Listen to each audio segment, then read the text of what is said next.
Estamos iniciando o programa Educação na Cultura, uma parceria da Secretaria Municipal de Educação e TV Cultura de Itabira. Nosso objetivo é levar à comunidade itabirana os temas mais relevantes sobre a educação. Hoje, iniciaremos uma série de programas referentes à educação inclusiva e educação especial.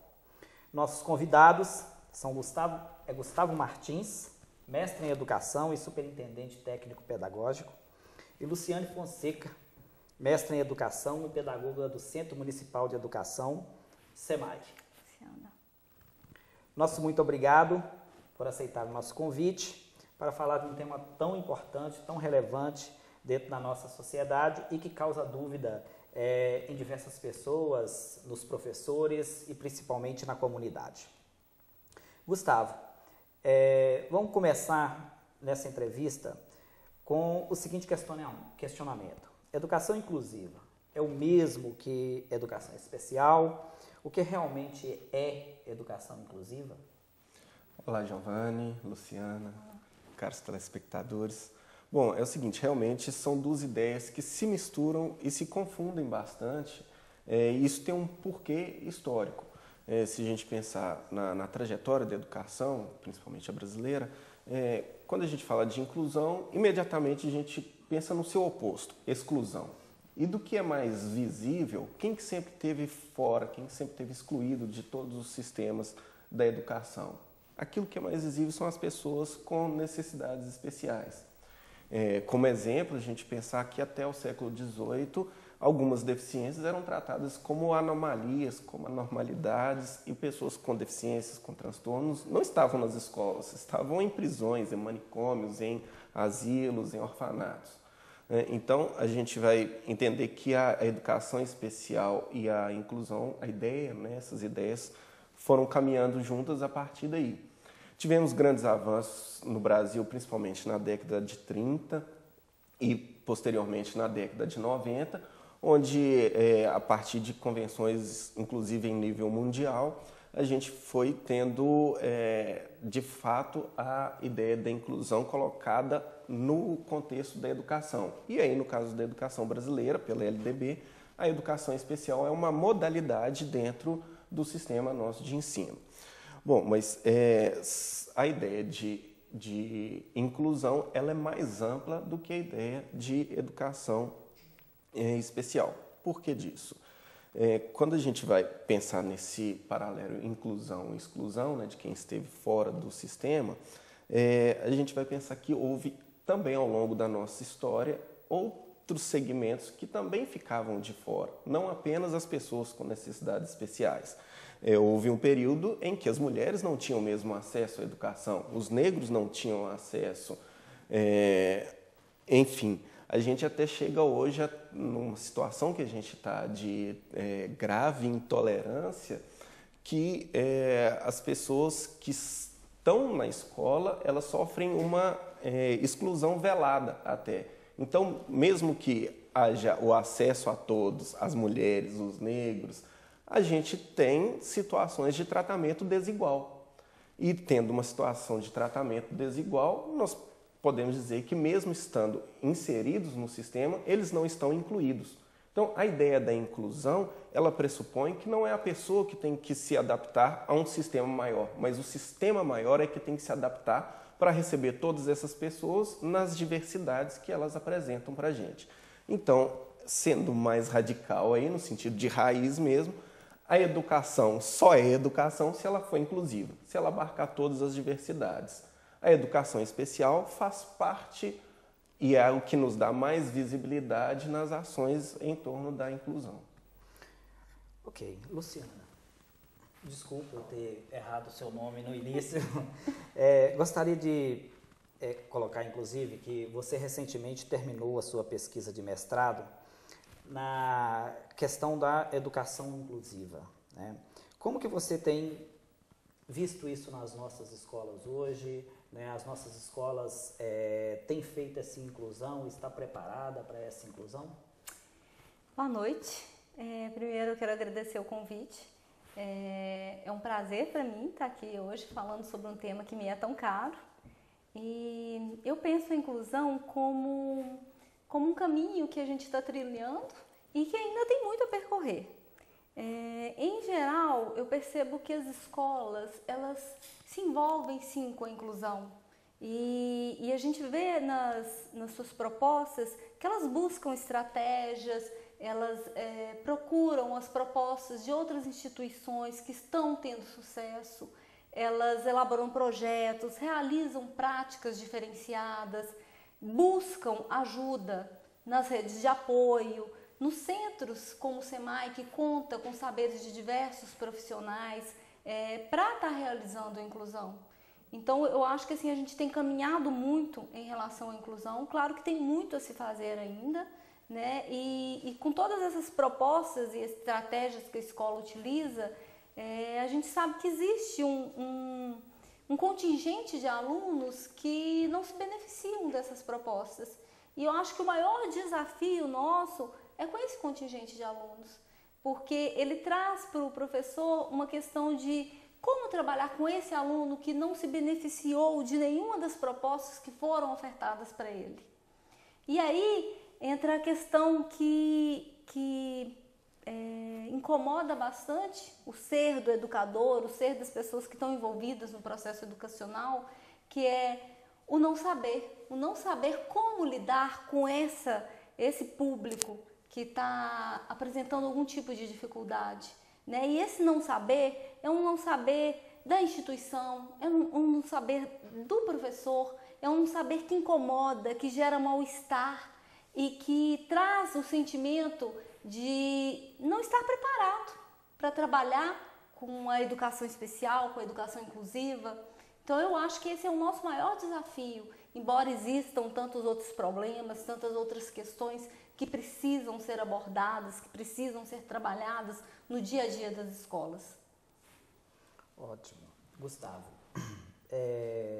nessa perspectiva, como que a gente pode, então, conseguir incluir verdadeiramente todos na escola? Né? Incluir, quando você coloca a situação de que diversos alunos não estão verdadeiramente incluídos, há essa dificuldade de inclusão. Como fazer para conseguir essa inclusão? Bom, primeiro a gente tem que ter um bom reconhecimento da nossa trajetória histórica, né? A universalização da educação básica pública no Brasil, ela é bastante recente, né? Embora ela já esteja lá prevista na Constituição, já de forma meio tardia também, né? E na LDB de 96, mas é na última década que a gente tem essa universalização em termos de matrícula. Então, em relação ao acesso, a gente já venceu um grande desafio, que é um desafio inicial. Mas a permanência desses sujeitos na educação e aí a qualidade da relação que se estabelece dentro da escola que vai garantir essa permanência que é o nosso desafio hoje. Então, para a gente trabalhar com a inclusão verdadeira, a gente precisa entender que a gente precisou superar uma parte em que as pessoas estavam fora, agora estão dentro, e agora a gente precisa entender que, estando elas lá dentro, a gente tem que trabalhar com as diferenças que elas trazem. Se o sistema é universal, eu não vou selecionar só aquele que aprende mais rápido, só aquele que é bom, só aquele que é de família bem remunerada. Não, eu estou atendendo a todos. E se eu atendo a todos, todas as diferenças estão juntas. Sejam diferenças que estão vinculadas a uma necessidade especial orgânica, a uma deficiência ou a um transtorno, ou diferenças que estão relacionadas à própria questão social, à cultura. Então, a gente tem pessoas que trazem concepções de vida diferentes, organizações familiares diferentes. E quando a Luciana coloca, né, de uma sensação de que, às vezes, o profissional não está preparado para isso, é porque, tradicionalmente, também as formações iniciais prepararam o profissional da educação para lidar com um público já pré-determinado e não um público com toda essa diversidade. Então, a gente tem que trabalhar melhor numa formação inicial e nos momentos de formação continuada, o trabalho que a gente precisa ter nas nossas escolas, nos nossos sistemas de ensino, é para trazer os profissionais para mais próximo dessa realidade, entender que o público que a gente educa é esse público diverso, não mais aquele público selecionado, vamos dizer assim.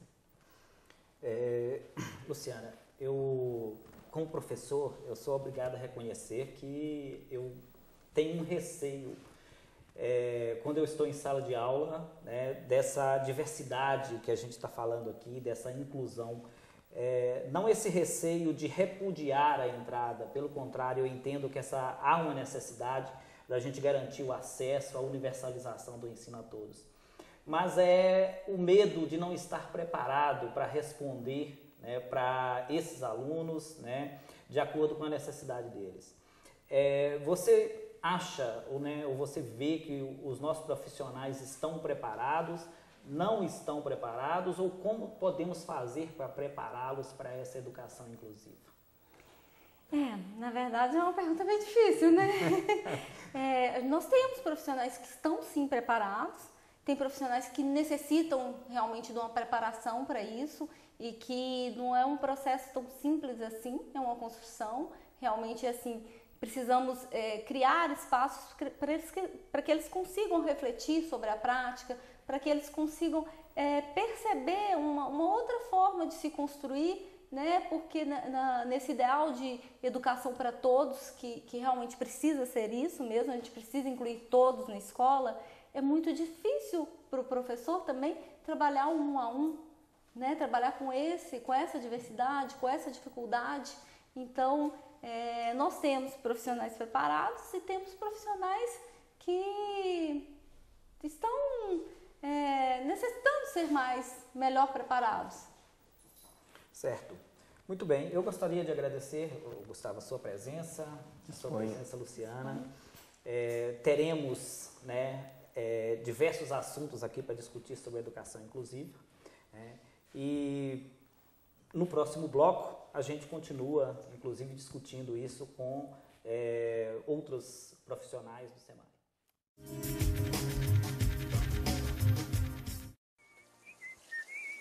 Meu chapa, não é assim que se lava carro não, hein? Ah, não? E como é que eu vou lavar? Com areia? Com água, é claro. Mas não jogando esse monte de água fora. O certo é com balde e muita economia. Pega leve. Com balde eu vou levar um ano. Mas desse jeito, vais entrar pelo cano.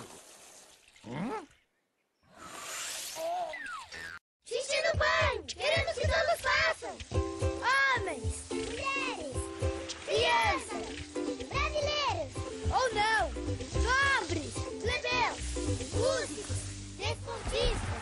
Pessoas que são metade homem e metade monstro! Coisas do além! Lendas brasileiras! Lendas gregas! Pessoas boas! Pessoas não tão boas! Gênios da arte! Gênios da ciência! Trapezistas! Amantes! Pessoas de outros planetas! Fenômenos do cinema! Enfim, se você faz xixi, tá convidado!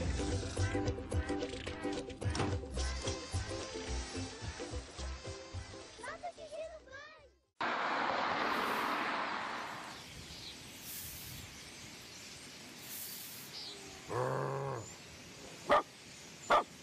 Sai daqui, cachorro!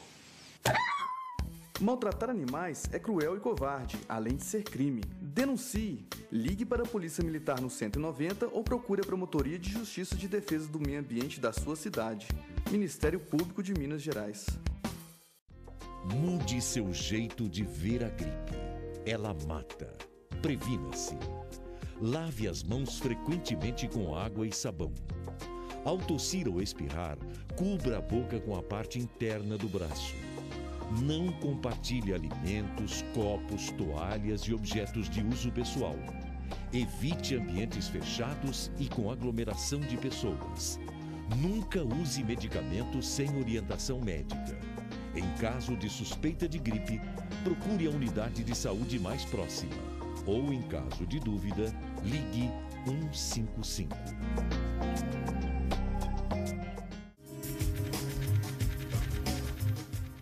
Estamos de volta para o segundo bloco, debatendo a educação inclusiva.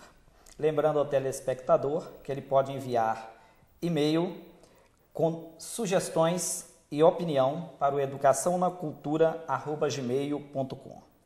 Receberemos agora a profissional do SEMAI, Creuza Reis, psicóloga especializada em educação inclusiva, e Norma Ferreira, especialista em educação, professora de sala de recursos, psicopedagoga, especialista em educação especial e supervisão escolar. Cleusa, fale para nós sobre a educação especial na perspectiva da educação inclusiva. Primeiro, eu gostaria de estar agradecendo ao convite para estar aqui hoje, né? Bem, como já foi dito anteriormente, né, quando a gente fala de educação especial, nós estamos falando de uma modalidade de ensino que perpassa todo o percurso escolar da criança, né, e do adolescente com deficiência, desde a educação infantil até a formação superior. O aluno com deficiência, então, né, ele requer, né, suportes e serviços que vai garantir aí a acessibilidade para ele durante esse percurso escolar, né. Portanto, quando a gente fala de educação especial, a gente fala tanto da instrumentalização, né, desse espaço da escola, da equipe escolar, quanto de pensar numa educação inclusiva, né, uma educação para todos, na verdade, deficientes ou não deficientes, né, numa proposta de trabalho que vai agregar, né, que vai incluir, na verdade, as pessoas, as crianças e os adolescentes nas suas especificidades, né, nas suas necessidades e nas suas, né, peculiaridades. Muito bem. Norma, qual que é o papel dos professores na inclusão? Primeiramente, né, eu gostaria de agradecer pelo convite, né, de estar aqui hoje.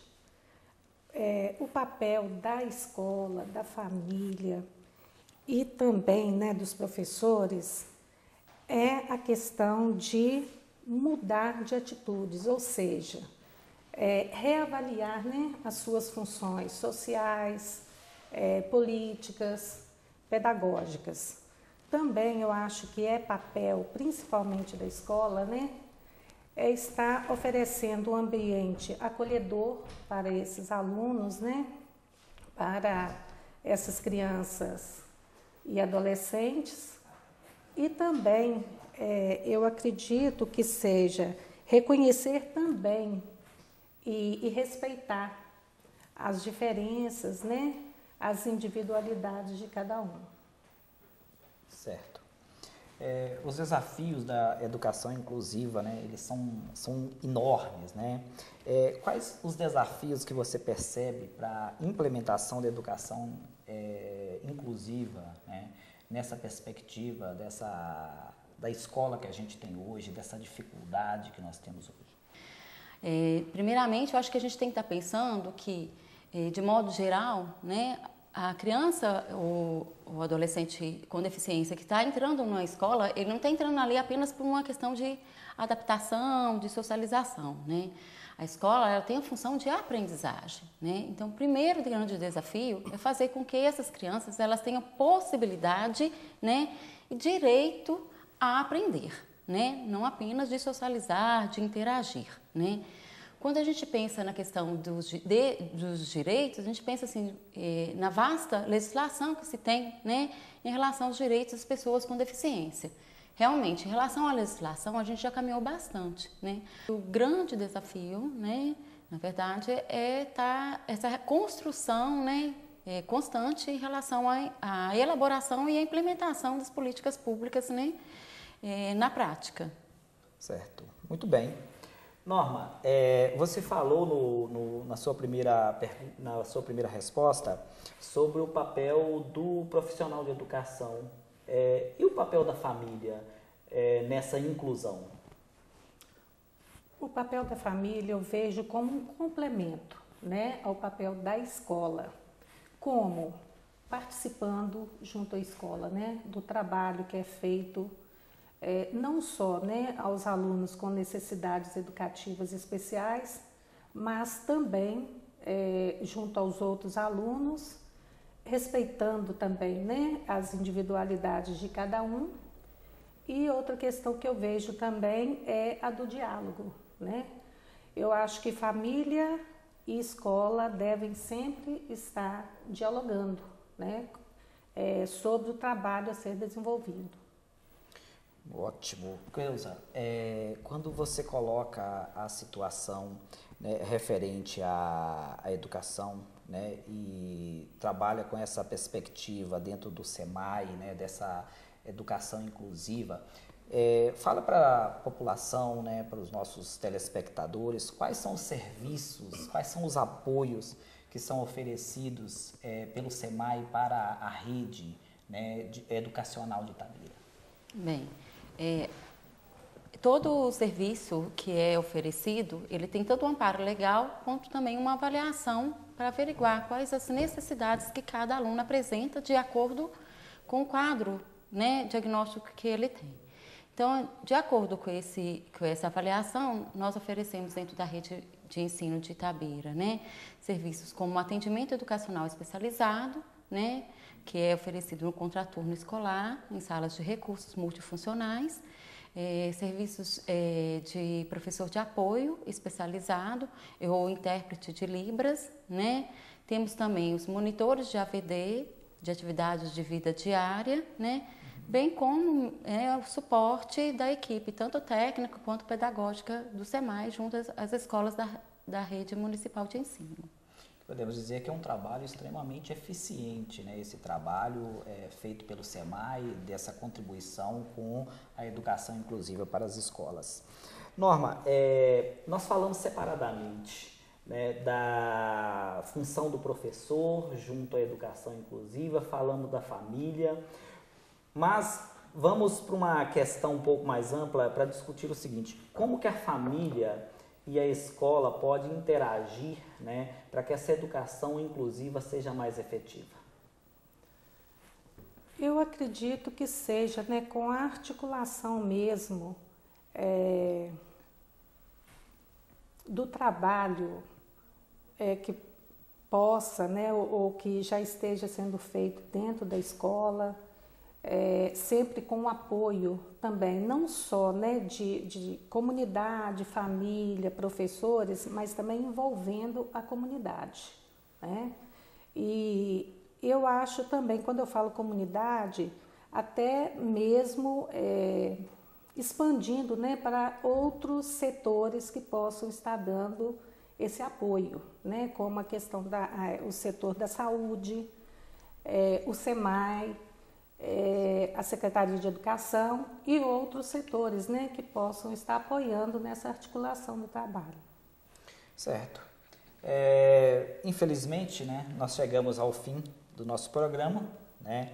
Gostaria de agradecer a sua presença, né, pelos ótimos esclarecimentos, a Norma, e a equipe do SEMAI como um todo, né, que faz um brilhante trabalho para o município de Itabira, é referência, inclusive, né, para o trabalho educacional.